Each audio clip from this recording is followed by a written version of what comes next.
अब आपको उस खबर के बारे में बताएंगे जिसके मुताबिक कल पूरी दुनिया में इंटरनेट से चलने वाले सभी डिवाइसेस निष्क्रिय हो जाएंगे। अगर आप भी स्मार्टफोन यूज़ करते हैं या इंटरनेट से चलने वाले किसी और डिजिटल गैजेट का इस्तेमाल करते हैं तो आपको ये खबर ज़रूर देखनी चाहिए, आपके काम की खबर है। दावा यह किया जा रहा है कि कल यानी 30 सितंबर को आपका स्मार्टफोन, आपके smart TVs, smart watch, tablets और लैपटॉप इंटरनेट एक्सेस नहीं कर पाएंगे। ये तमाम डिजिटल गैजेट्स इंटरनेट से कनेक्ट होने पर ही ठीक से काम करते हैं, लेकिन कल इंटरनेट की दुनिया में कुछ ऐसा होने वाला है जिसकी वजह से शायद आप इन डिजिटल गैजेट्स का इस्तेमाल नहीं कर पाएंगे, यानी कल इंटरनेट जैम हो जाएगा।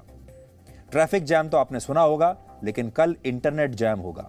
जब आप अपने मोबाइल फोन, लैपटॉप्स या टैबलेट से इंटरनेट पर कोई वेबसाइट खोलते हैं तो आपका डिवाइस एक सर्वर के जरिए इंटरनेट से कनेक्ट होता है। आपका डिवाइस यह चेक करता है कि आप जिस वेबसाइट को खोलना चाहते हैं वो सुरक्षित है या नहीं। इसकी सुरक्षा को प्रमाणित करता है एक डिजिटल सर्टिफिकेट, जिसे एक एनजीओ द्वारा जारी किया जाता है और उसका नाम है लेट्स एनक्रिप्ट। दुनिया भर में इंटरनेट से चलने वाले ज्यादातर डिवाइसेस को सुरक्षा का यह डिजिटल सर्टिफिकेट यही एनजीओ उपलब्ध कराता है, लेकिन इसके ज्यादातर डिजिटल सर्टिफिकेट कल एक्सपायर हो रहे हैं। इसलिए कल जब बहुत सारे लोग लाखों करोड़ों की संख्या में अपने स्मार्ट डिवाइसेस से इंटरनेट को एक्सेस करेंगे, कोई वेबसाइट खोलने की कोशिश करेंगे या फिर कोई ऐप डाउनलोड करेंगे, तो हो सकता है कि डिजिटल सर्टिफिकेट ना होने की स्थिति में आपका डिवाइस इन वेबसाइट्स और इन लिंक्स को पहचानने से इनकार कर दे, आपका लैपटॉप, आपका स्मार्टफोन सब के सब बेकार हो जाए। ये डिजिटल सर्टिफिकेट ना सिर्फ ये देखता है कि जिस लिंक को आप खोल रहे हैं वो सुरक्षित भी है या नहीं, बल्कि वो ये भी सुनिश्चित करता है कि आप इंटरनेट पर जो भी सर्च कर रहे हैं या डाउनलोड कर रहे हैं वो एनक्रिप्टेड रहे। इसका मतलब है कि उसे आपके अलावा कोई तीसरा व्यक्ति ना देख पाए। अब सवाल यह है कि ये कैसे पता चलेगा कि आपका डिवाइस इस इंटरनेट ब्लैकआउट का शिकार होगा या नहीं होगा।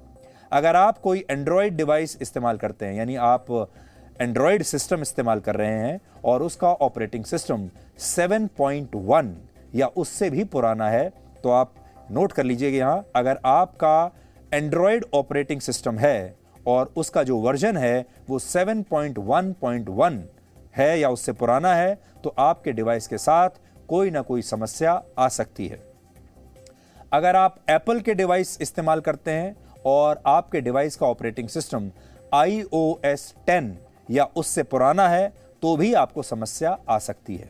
इसके अलावा विंडो एक्सपी पर चलने वाले कंप्यूटर्स और लैपटॉप भी और इसी ऑपरेटिंग सिस्टम से चलने वाली ऑटोमेटेड टेलर मशीन, जिसे आप एटीएम कहते हैं, ये एटीएम मशीन्स भी प्रभावित हो सकती हैं।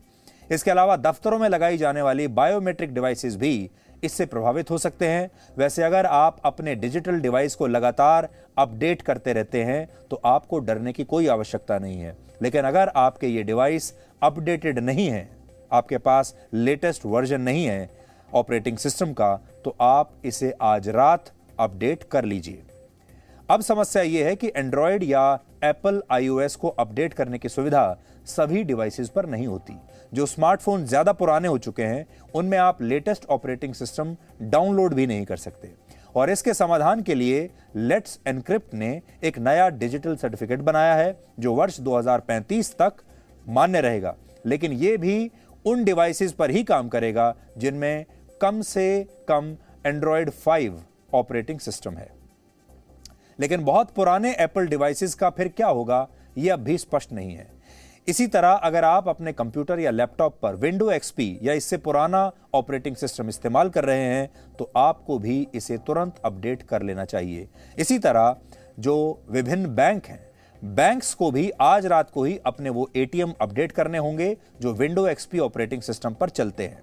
भारत में यह समस्या इसलिए भी बड़ी हो सकती है क्योंकि भारत के करीब 67% लोग कभी भी अपने डिजिटल डिवाइसेस को अपडेट करते ही नहीं, क्योंकि लोगों को यह काम बड़ा गैर जरूरी लगता है। लेकिन यह खबर हमें बताती है कि चाहे मोबाइल फोन हो या जीवन, दोनों को समय समय पर अपडेट करते रहने में ही भलाई है, क्योंकि न जाने किस दिन पुराने डिजिटल सर्टिफिकेट और पुरानी सोच एक्सपायर हो जाए, पुराने तौर तरीके एक्सपायर हो जाएं और आप जीवन के इस रेस में पीछे छूट जाएं। Presenting B News app, available on Google Play and App Store. Download it now.